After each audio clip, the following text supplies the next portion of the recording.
একটা গল্প শোনাচ্ছি। একদিন এক ব্যক্তি নিজের দ্বারে লিখে দিলেন, আজ আমি ভীষণ দুঃখী, আজ আমার সাথে কেউ দেখা করতে আসবেন না। কিছুক্ষণ পরে তার এক বন্ধু এলো, সে সেই লেখা পড়ল, তাও গিয়ে তার সাথে দেখা করল। সে বলল, আমি লেখাপড়া জানি না, কিন্তু আমার বন্ধুর মনের এই বেদনা, এটা আমাকে সবসময় ডাক দেয়। এরাই হলো আসল বন্ধু। কোনো কারণে আপনি যদি দুঃখ পান, কোনো সমস্যার সমাধান না বের করতে পারেন, এই সংসার থেকে আলাদা হয়ে যেতে চান, তাও এই বন্ধু আপনার সাথেই থাকবে। সমস্যার সমাধান না দিতে পারলেও আপনার সম্বল হয়ে অবশ্যই থাকবে। হয়তো আপনার দুঃখ কম করতে পারবে না, কিন্তু আশার আলো অবশ্যই দেখাবে। যখন আপনি সংসারের থেকে আলাদা হয়ে যান, তখনও আপনার সাথে যুক্ত থাকে আপনার এই বন্ধু, আসল বন্ধু। এবারে আমরা মানুষেরা বড়ই বিচিত্র। তারা সব সময় যে কোনো জিনিসের মাহাত্ম্য দুবার বুঝতে পারে। এক, তা পাওয়ার আগে। দুই, তা হারাবার পরে। এবারে ঠিক এরকমই আমাদের বন্ধুরাও হয়। যদি আজ আপনার বন্ধুরা আপনার সাথে থাকে, তাদের প্রতি কৃতজ্ঞ থাকুন, তাদের প্রসন্ন রাখুন, তাদের মাহাত্ম্য বুঝুন। কারণ একবার আপনি এদের হারালে, অনুতাপ করলেও আর এদের ফেরত পাবেন না। তাই ভালোবাসুন, বন্ধুত্ব বজায় রাখুন, আর আমার সাথে প্রসন্ন হয়ে বলুন, রাধা রাধা। আমাদের মধ্যে বহু মানুষ মাঝে মাঝে নিজেকে অকর্মণ্য মনে করি। ভেবে নিই যে এত চেষ্টা করার পরেও কিছুই পেলাম না, আর হয়তো পরেও কিছুই পাব না। আর সেই জন্য নিজের জীবনের সমস্ত বোঝা অন্য কারোর কাঁধে চাপিয়ে দিই, নিজের ওপরে বিশ্বাস হারিয়ে ফেলি। কেন বুঝতে পারেন না এই কথাটা? যে যতক্ষণ না পায়ে কোনো কাঁটা ফুটবে, ব্যক্তি কি করে বুঝতে পারবে যে এরপর থেকে নিচে তাকিয়ে চলতে হবে? সূর্যকে নিজে জ্বলতে হয় যাতে বাকিদের প্রকাশ দিতে পারে সে। রাতের অন্ধকারের সাথে লড়াই করার জন্য চন্দ্রিমাকে আকাশে একা উজ্জ্বল হতে হয়। নদী নিজের যাত্রা কি করে করে, নিজের পথ কি করে নির্মাণ করে? সে পাথরের সাথে লড়াই করে তা বানায়। যদি স্বয়ং আপনি নিজের সাহায্য করতে অক্ষম হন, তাহলে নিশ্চিতভাবে আপনার এই জীবন ব্যর্থ হয়ে যাবে।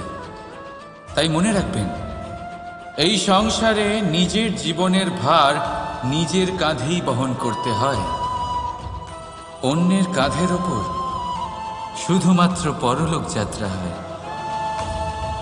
সেই জন্য এই সংসারে জীবিত সেই যে আত্মনির্ভর।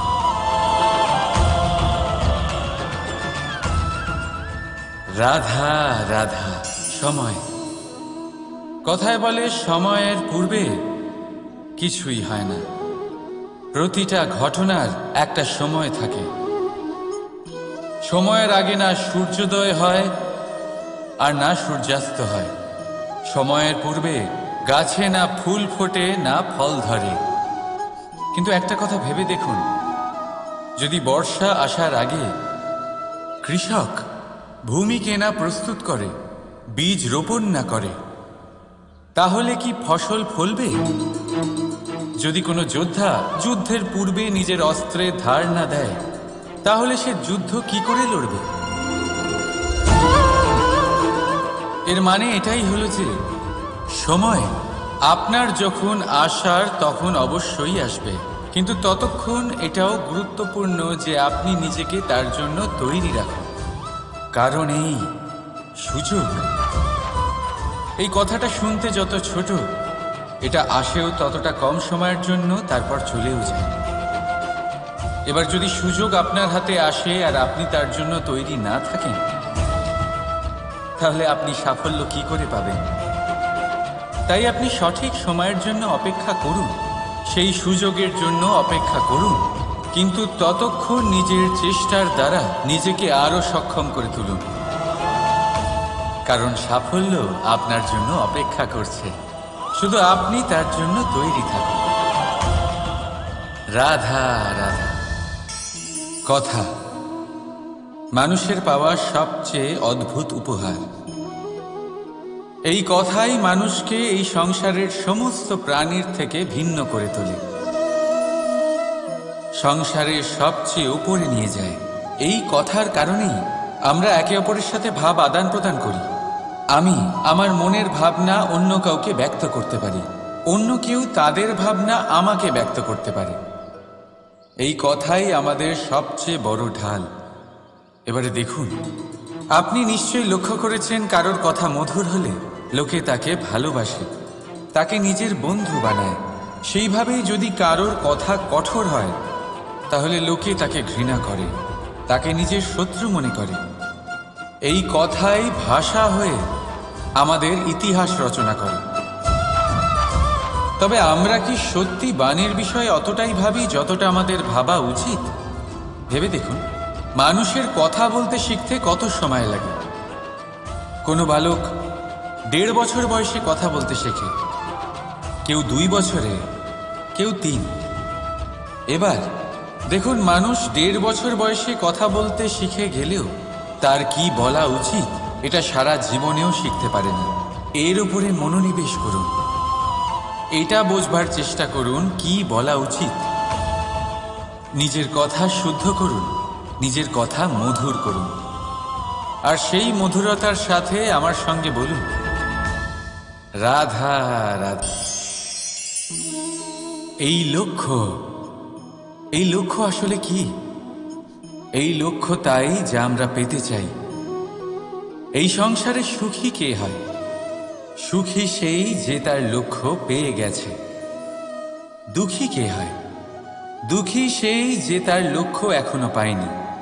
এবারে প্রশ্ন এখন এটাই যে লক্ষ্য সবাই পেতে চায়, লক্ষ্য পাওয়ার জন্য সবাই প্রাণপণ চেষ্টাও করে, তাহলে সবাই তাদের লক্ষ্যে পৌঁছতে পারে না কেন?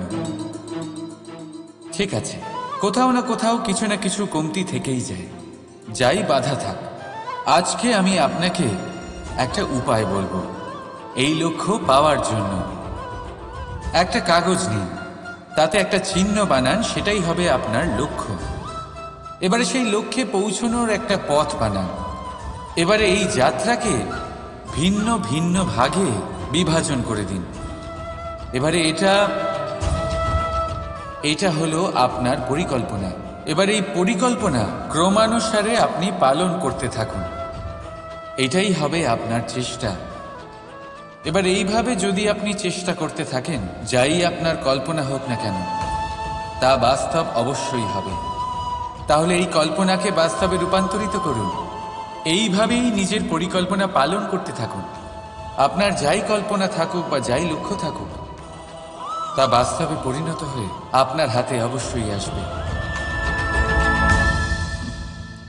রাধা রাধা।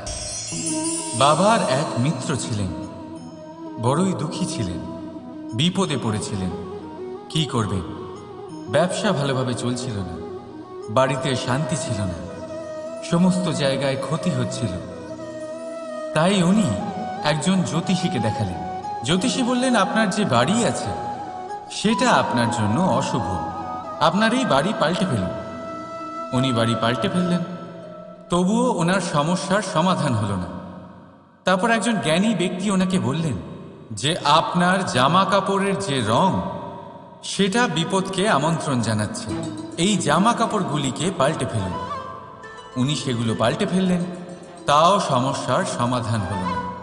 আবার একজন জ্ঞানী ব্যক্তি বললেন যে আপনার আশেপাশে যে মানুষজন রয়েছে তারা এটা চায় না যে আপনি সফল হন, তারা আপনার ক্ষতি চায়, তাদের সাথে সমস্ত সম্পর্ক ভেঙে ফেলুন।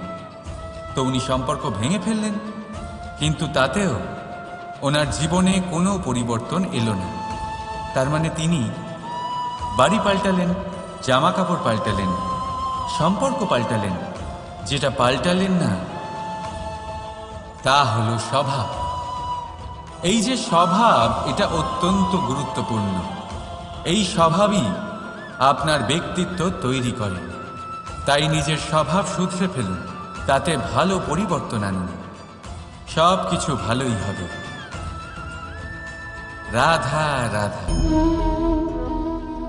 ক্রোধ, লোকে বলে যে এই ক্রোধ পাপেরই মূল, কিন্তু সত্যি কি এই ক্রোধ পাপের মূল? একটু ভেবে দেখুন, এই ক্রোধ বাস্তবে আসলে কি?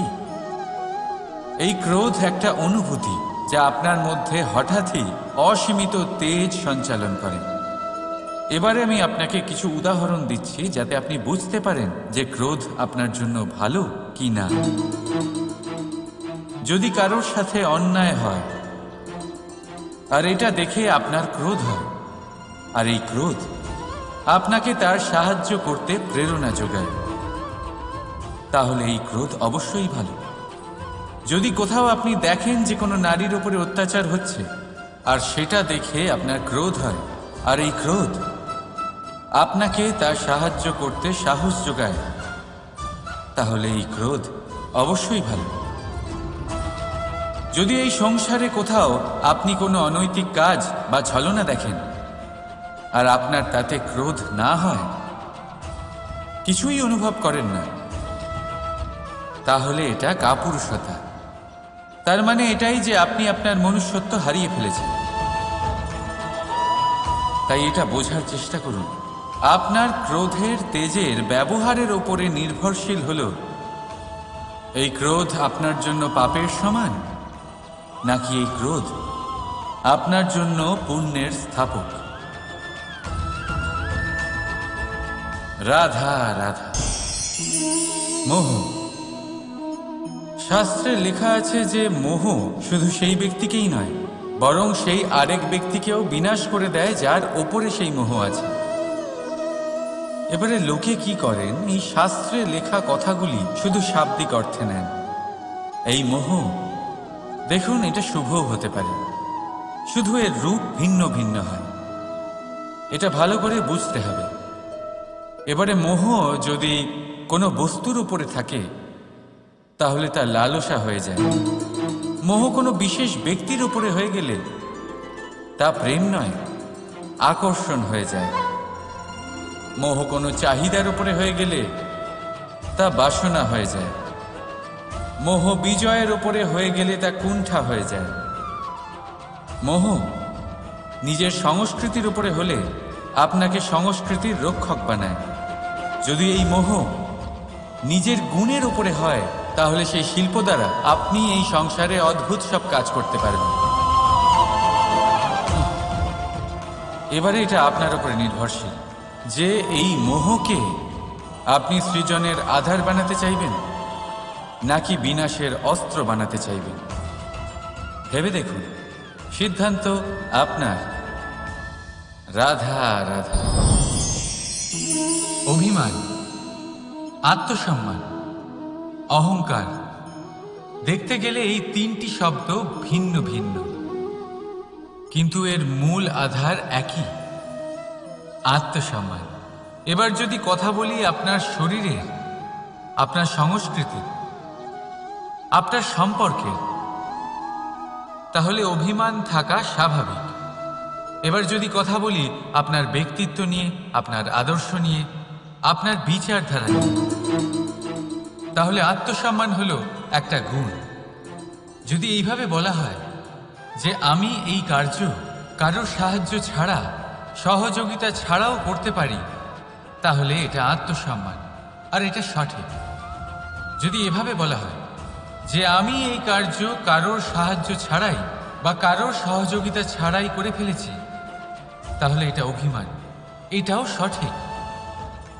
কিন্তু এই কার্য শুধুমাত্র আমিই করতে পারি আর কেউ নয়, এটা অহংকার।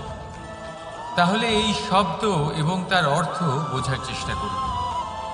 জীবন ধারণের এক নতুন পথ খুঁজে পাবেন। রাধা রাধা। সংসারে প্রত্যেক ব্যক্তি কোনো না কোনো রূপে ঈশ্বরকে মানে। কেউ মূর্তি রূপে, তো কেউ তত্ত্ব রূপে, কেউ ভাবনা রূপে, আবার কেউ স্বভাব রূপে। কেউ নিজের মধ্যে পরমাত্মা খোঁজে, আবার কেউ অন্যের মধ্যে। কারোর কাছে জ্ঞানই পরমাত্মা। সংসারে প্রত্যেক মানুষই কোনো না কোনো রূপে তার ঈশ্বরকে পেয়েই যান। কিন্তু একটা কথা বলবো, ঈশ্বর প্রথমেই নিজের একটা স্বরূপ পৃথিবীতে আপনার কাছে পাঠিয়ে দিয়েছেন। সেই স্বরূপ হল আপনার মাতা, আপনার মা। সেই মা যিনি আপনাকে জন্ম দিয়েছেন, আপনাকে বাঁচতে শিখিয়েছেন, আপনাকে সংস্কার দিয়েছেন। যদি আপনি কখনো কোনো অনুচিত পথে অগ্রসর হয়েছেন, তখন তিরস্কার করে আপনাকে সঠিক পথে এনেছেন। যদি আপনি এই সংসারে অসফল হয়েছেন, তখন তার আঁচলের উষ্ণতা দিয়ে আপনাকে আশ্বাস জুগিয়েছেন। সেই সমস্ত কাজ করেন এই মা, যা ঈশ্বরও করেন। সেই জন্য মনে রাখবেন যে এই সংসারে আপনার সবচেয়ে প্রথম ঈশ্বর যদি কেউ থাকে, তাহলে তা আপনার মা। প্রত্যেক প্রতিমাতে ঈশ্বর নাই থাকতে পারে, কিন্তু প্রত্যেক মায়ের মধ্যে ঈশ্বর অবশ্যই থাকে। রাধা রাধা। আপনি নিশ্চয়ই দেখে থাকবেন যে প্রদীপের নিচে অন্ধকার থাকে। যে প্রদীপ সংসারকে আলোকিত করে, সেই প্রদীপের নিচেই অন্ধকার। এবারে অনেক মানুষ আছে যারা এই বিষয়টা এইভাবে দেখে যে ব্যক্তি নিজের সমস্যার সমাধান করতে পারে না, আর গোটা সংসারকে উপদেশ দেয়। কিন্তু এইটা দেখার আরো একটা দৃষ্টিভঙ্গি আছে, আর সেটা হচ্ছে যে স্বয়ং জ্বলে সংসারকে আলোকিত শুধু সেই করতে পারে যা রাধার বড়ই শীতল হয়। এই সংসারের পথপ্রদর্শক সেই হতে পারে, এই সংসারকে দিশা সেই দেখাতে পারে যার মধ্যে সন্তোষ আর ধৈর্য শক্তি আছে। এবারে দেখুন, এটা অত্যন্ত গুরুত্বপূর্ণ বিষয় যে বিবেক তখনই কাজ করে যখন মন শান্ত থাকে, যখন মন শীতল থাকে। তাই যদি আপনি এই জীবনে কোনো বড় কর্ম করতে চান, তাহলে সর্বপ্রথম আপনার এই মনকে, এই বিবেককে, এই হৃদয়কে, এই আধারকে, এই ভূমিকে শীতল রাখতে শিখুন। ধৈর্য ধরুন। সংসারে এমন কিছু নেই যা আপনি করতে পারবেন না। রাধা রাধা। এই প্রদীপ দেখতে পাচ্ছেন আপনি? নিজেও জ্বলে আর এই বাতিকেও জ্বালিয়ে রাখে, আর এই সংসারকে প্রদান করে প্রকাশ। অন্ধকারাচ্ছন্ন ব্যক্তিকে প্রদান করে আশার আলো। কিন্তু এটা কখনো ভাবে না যে সেই মাটি কেমন হবে যা দিয়ে এটা তৈরি করা হয়েছে, সেই কুমোর কেমন হবে যে একে আকার দিয়েছে। ভাবে না যে একে কিনেছে তার বাড়ি কেমন হবে, তা কতটা সুসজ্জিত। কিচ্ছু নয়, শুধু এই সংসারকে প্রকাশ প্রদান করে। আর হয়তো সেই জন্যই প্রদীপকে এত ভালোবাসা হয়। সে নিজের বা অন্যের বাড়ি দেখে কখনোই জ্বলে না। সে জ্বলে শুধু অন্ধকারের সাথে লড়াই করতে। তাই আপনিও নিজের ব্যবহার এই প্রদীপের মতো করে তুলুন। নিজের পরিচয় সরিয়ে নিঃস্বার্থভাবে কর্ম করে যান, আর নিজের জন্য এক নতুন, এক বিশাল, এক অদ্ভুত পরিচয় তৈরি করুন। রাধা রাধা। এই সংসারে প্রত্যেক ব্যক্তি বড় কিছু করতে চায়, এমন কিছু যা এই সংসারে কেউ আগে কখনো করেনি। এমন জায়গায় পৌঁছতে চায় যেখানে এর আগে কেউ কখনো পৌঁছতে পারেনি। আর কেউ এতে সফলতা অর্জন করে। কিন্তু কিছু মানুষ অসফল হয় কেন? এটাই আমার প্রশ্ন। না তো তাদের ইচ্ছেতে কোনো কমতি থাকে, না কমতি থাকে তাদের চেষ্টায়। তাহলে কেন এরা পিছিয়ে পড়ে? এর উত্তর বড়ই সরল। এই সংসার আপনাদের বলি কিভাবে। আপনারা সকলে সংসারে মহান কাজ করতে চান, সেই মান, সেই সম্মান পেতে চান যা এর আগে কেউ কখনো পায়নি। কিন্তু আপনার সমস্যা এটাও যে এই কাজে সংসার আপনার সাথে থাকছে না। বড়ই অদ্ভুত ব্যাপার। দেখুন, ভুলে যান গোটা সংসারকে, জীবনে একা একা এগিয়ে চলুন। গঙ্গোত্রী থেকে যখন একটি জলের ফোঁটা বেরোয়, তখন সেটা শুধু এক বিন্দু জল। তারপরে যখন সে